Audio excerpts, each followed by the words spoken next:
sales conversations make you feel awkward or pushy, it's time to ditch the outdated salesy strategies. Your guide, Nikki RAUSCH, will show you how to combine kindness with selling skills to meet your prospects where they are, and in the process, how to up-level your influence and income. Learn how to earn business easily and effortlessly.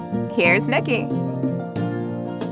Welcome, and thank you for listening to the Sales Maven Show. I'm Nikki RAUSCH. Today, we're going to do a sales success story with one of our brilliant Sales Maven Society members. She is a favorite among many of us. It is Faithann Basore, and she's here today to share another success story. She actually has been on the podcast before, and I'm so honored that she wanted to come back and share another success story. So if you didn't hear this episode, I would encourage you to go listen to episode 157, where we talk about how to maximize your email list. But we're here to talk about something else today. Faithann, welcome back to the show, friend. Thank you, Nikki. It's a pleasure to be back. I'm so excited. Will you remind everybody a little bit about who you are and what you do? Sure. So clients hire us to bring nature into focus through professional window cleaning for both homeowners and business owners in the Oklahoma City metro area. That's perfect. That's brilliant. Okay. And let's just dig right in. Let's All right. dig right into what you want to share with us today as far as a success story. What's been working for you lately? What are you doing? Well, lately, I've been talking a lot about networking, and I've actually decided to branch off and try and make a business with networking coaching. And I'm using a lot of the stuff I'm learning from you to help people understand, how to speak effectively and how to land soft, how their phrases land soft, and to make it all about the other person instead of about you. I think of myself as just this one big giant delete button, because so many times I hear elevator pitches when I go to networking meetings, and they just include so much in their elevator pitch that I just want to delete. Like, this is not important. It's not important how long you've been in business. It's not important how many locations your company has. You have 60 seconds. Why in the world would you waste it on telling everybody in the room how many locations you have? Just really making it more about what is going to pique curiosity. And I know you're a huge proponent of piquing curiosity.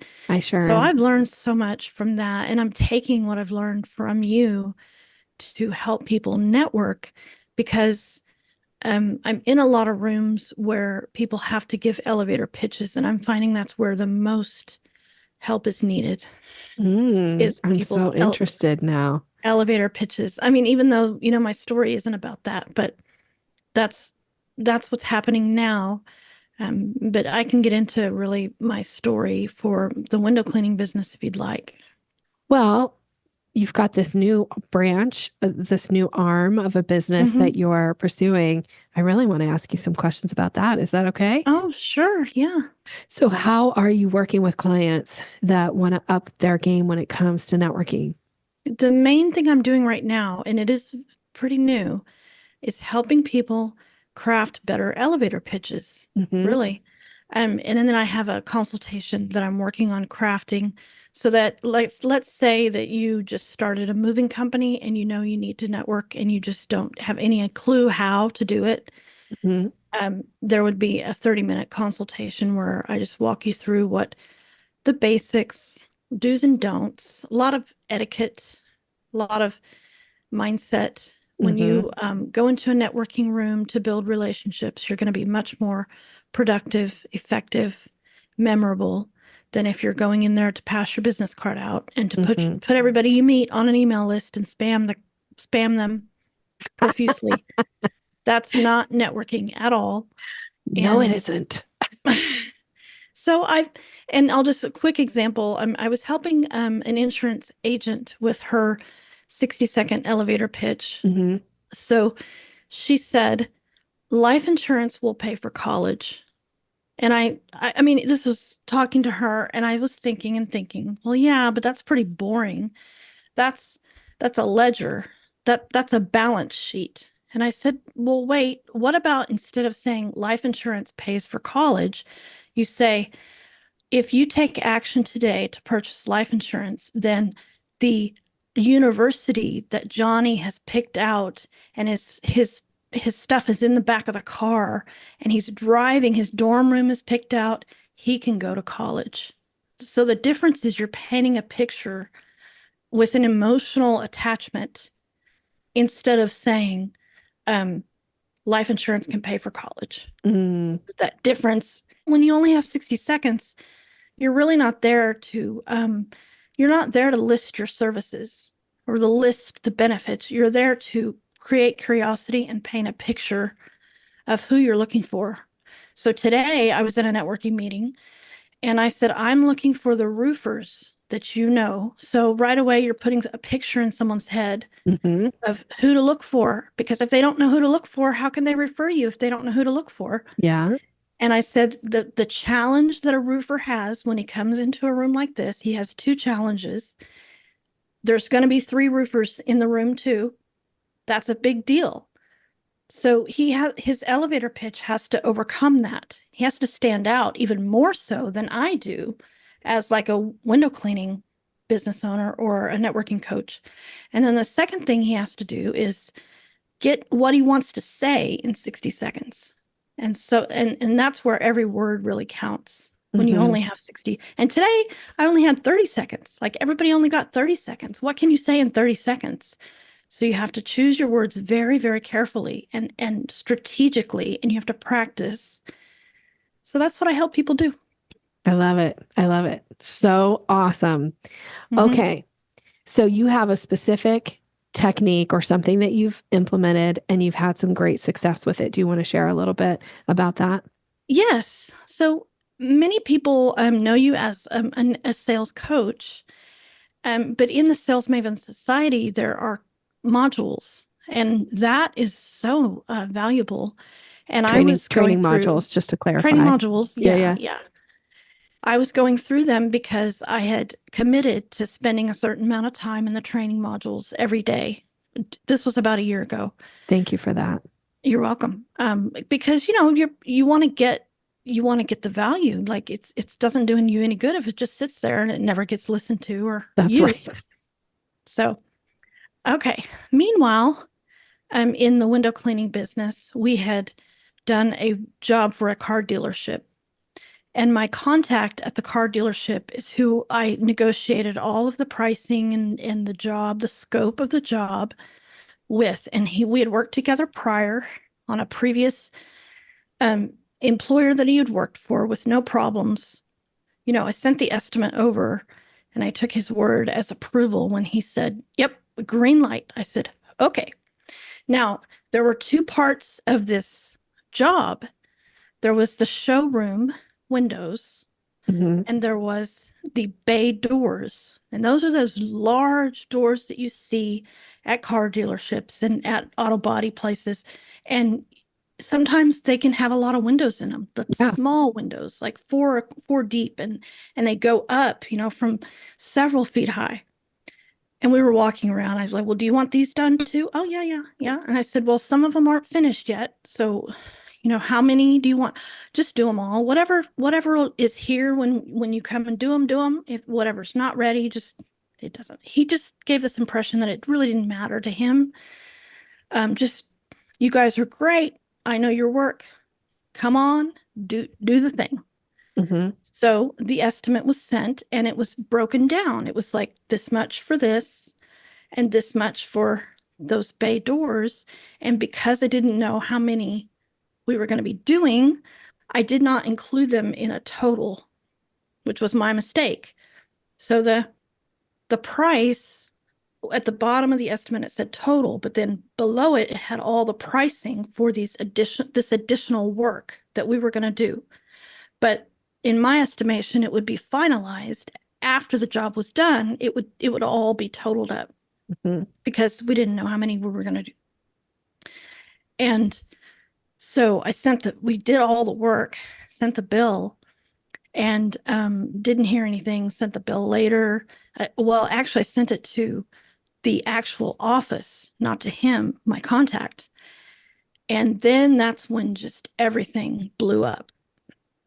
So I won't go through all the details, but it came down to, I knew I was going to have to call the owner of the dealership, whom I never met, never talked to, who thought that we were in there to cheat him, like convinced that we were there to take money from him, additional money that we didn't present, that we would be billing for.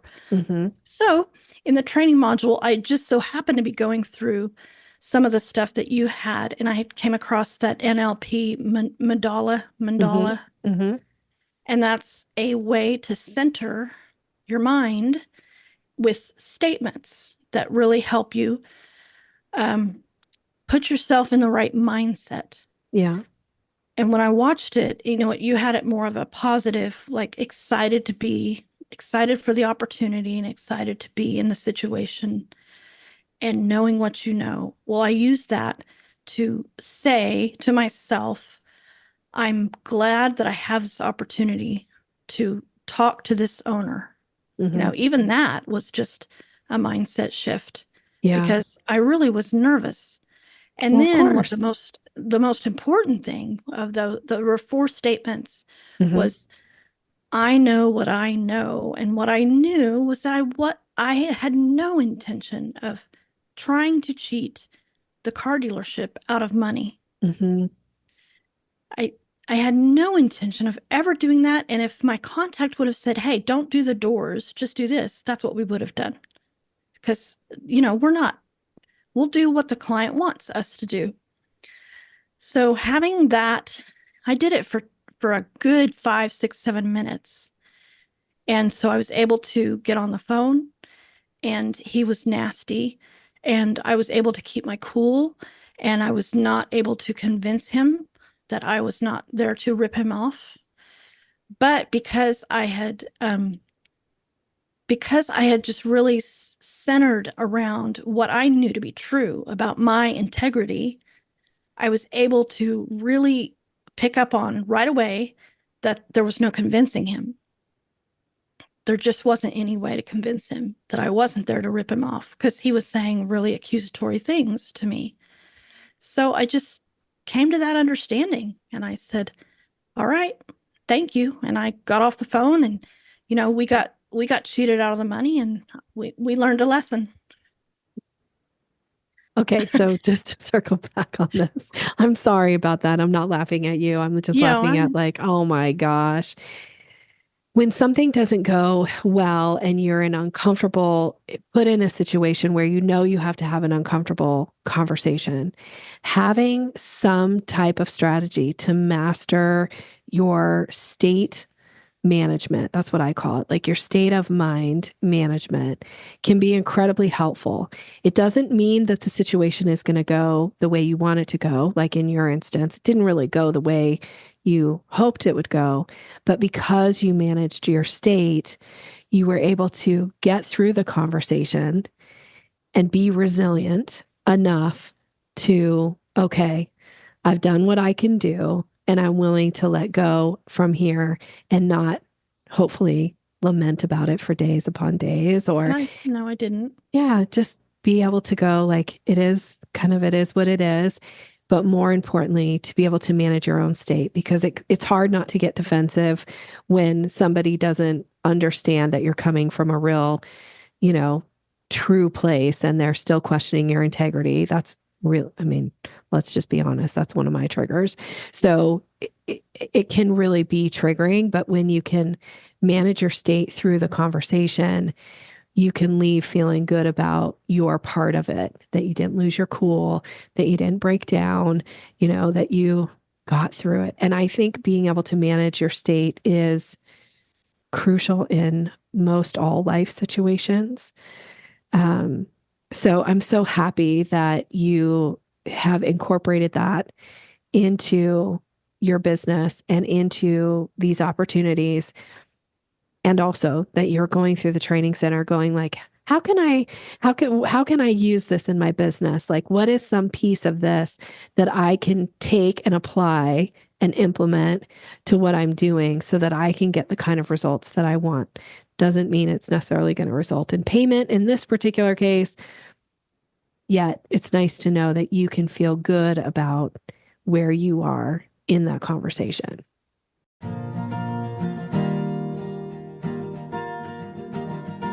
Are you ready to uplevel your sales game? Well, here is a gift for you. It is the Mastering the Sales Conversation mini training. This training gives you my proven step-by-step approach to sales so that you can go from that overwhelmed and intimidated approach that you have to sales to feeling confident and leading a conversation so that you easily guide somebody to hiring you. You can get it right now by going to yoursalesmaven.com/mastering. This is my gift to you. Go grab it now.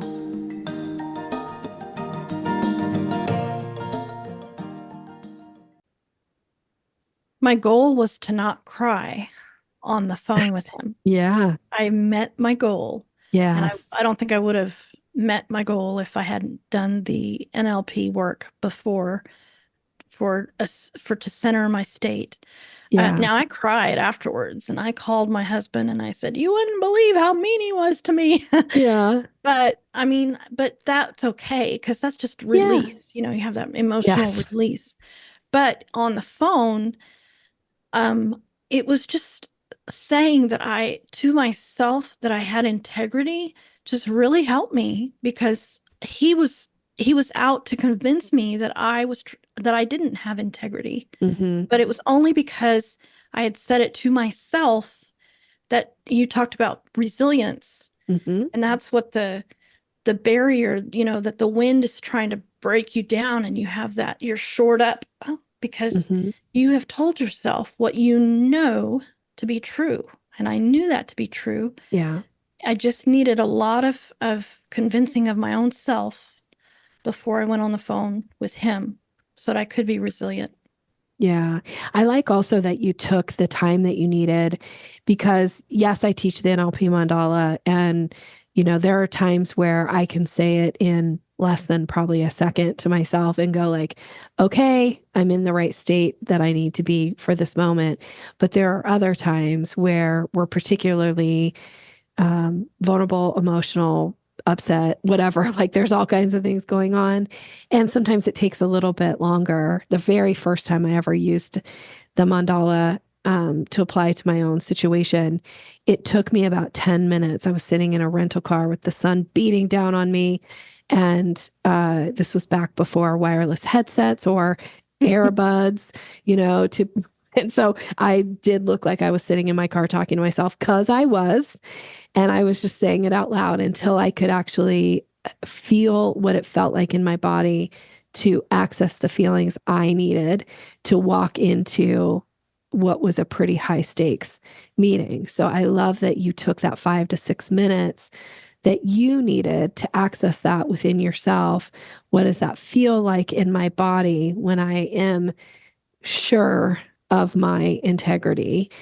That way, when stuff comes at you, like you said, the wind, it's a little bit like the wind can come up and over and just kind of roll off versus like knock you down. Mm-hmm. So there was a study years ago where they created this perfect environment for, it was like this huge greenhouse, but it was like this big bubble, and they created this perfect temperature, perfect environment to grow these trees and these plants and these vegetables and fruit and stuff. And they couldn't understand that the trees would grow to a certain height and then they would just topple over. And they finally figured out that the reason the trees would grow to a certain height and topple over is because there was no wind. And it was only through the wind that allowed for the trees, for the roots to like bear down and grow stronger underneath the ground, so that when situations happened, when the wind came, they didn't topple. And so having some type of way to manage your state, knowing that there will be wind in your future and in your client conversations, there will always be wind.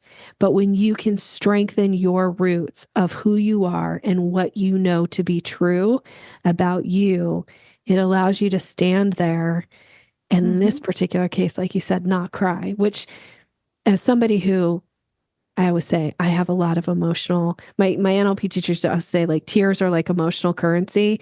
And I used to always say like, oh, well, then I'm rich. I am so rich in emotional currency because tears come very easy to me. I cry often, and there are lots of times where I feel like crying, but I've got the roots, I've got the state management, and I can get through most things without crying. So in those situations where the tears aren't going to be useful here, and I'm not against tears by any stretch of the imagination, but in a situation like that, I agree with you. Like being able to be resilient, hold your state, not cry on the call is a huge win. Yeah. I'm really proud of you. And I was going to say something else. Also, I think it helped me to understand that there wasn't that by not convincing him on this phone call that I was, the devil in a dress, like by not convincing him that I wasn't that, didn't take anything away from me. So that helped me because I just stopped. Because no matter what he said, the conversation probably only lasted a couple of minutes because there wasn't anywhere to go. Yeah. But normally when that happens, when you're just so frustrated, like, why can't I convince this person? You won't stop because if I could only convince him. But with this conversation in particular, I just had a peace about it. Well, I'm going to eat this money. I'm going to eat it. Yeah. I'm just going to have to accept that. I'm just going to eat this money. And I think I'd rather eat the money than continue to talk to this person any longer. It's just not going to be productive. And I was at peace with that.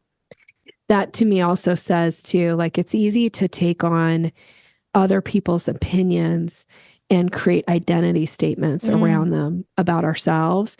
And because you have this ability and because you had prepared yourself ahead of time, you weren't willing to take on any of this identity that somebody is like pushing towards you or screaming at you or yelling at you or whatever, viciously kind of coming at you with it. It's that like, what's that saying? Like other people's opinions about me is none of my business.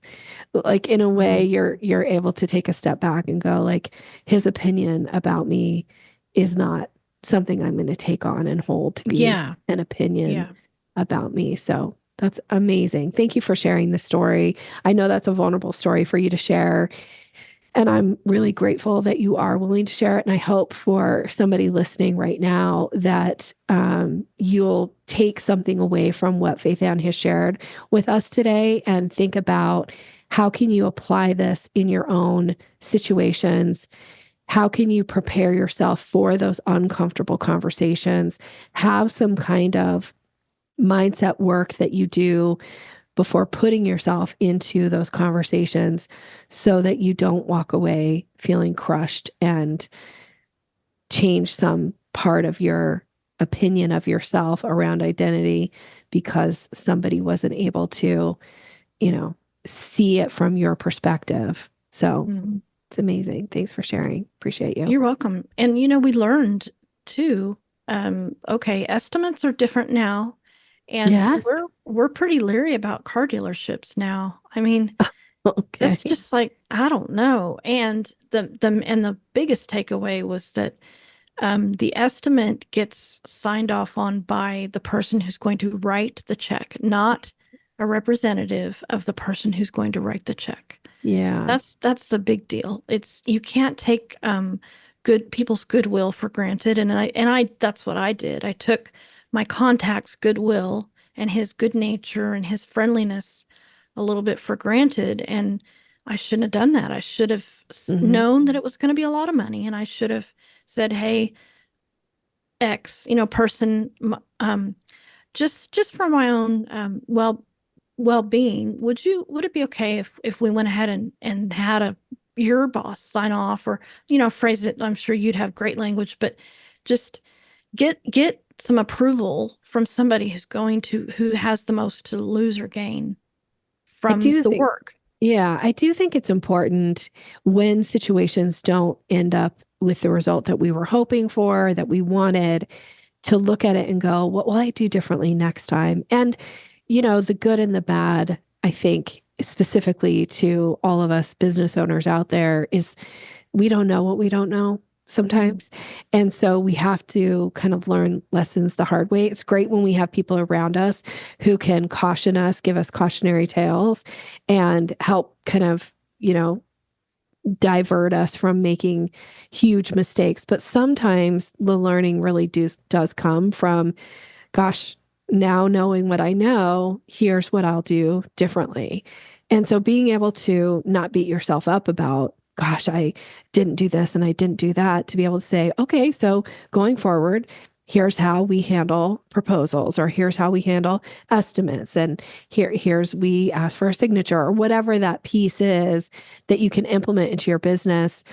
Again, so that you're not finding yourself, you certainly don't ever want to repeat that kind of a situation, or find yourself in a situation where you're walking away from money that you earned.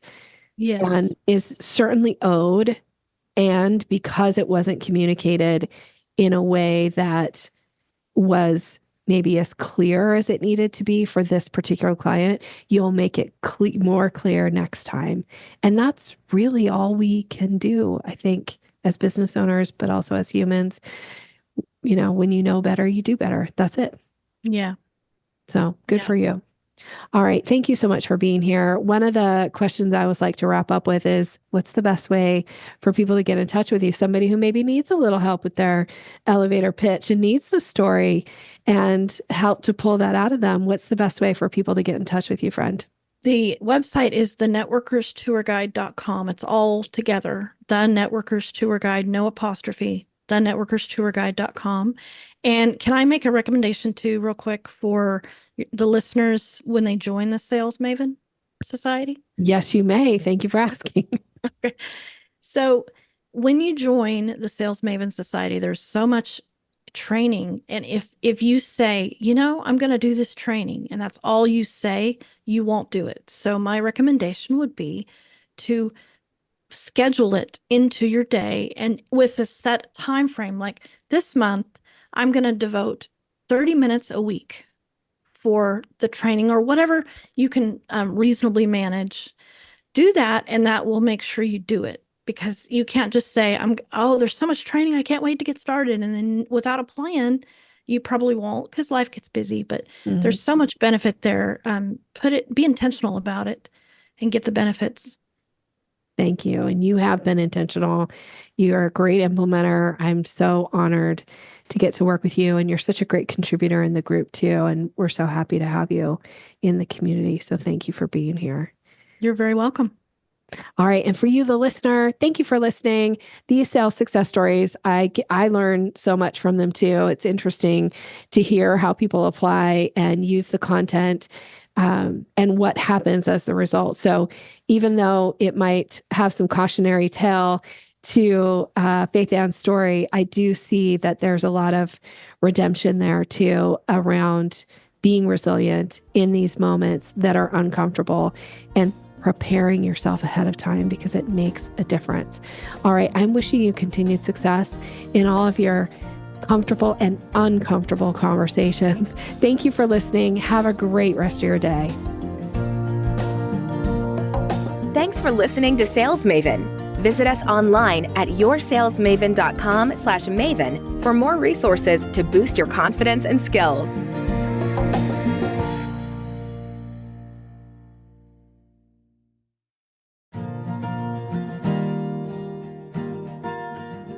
Are you ready to increase your confidence in your sales conversations? I have a gift for you that is going to show you exactly how to do that. It is my Closing the Sale ebook. It's all about leveling up your confidence, giving you language to use, how to seamlessly move somebody through the sales process.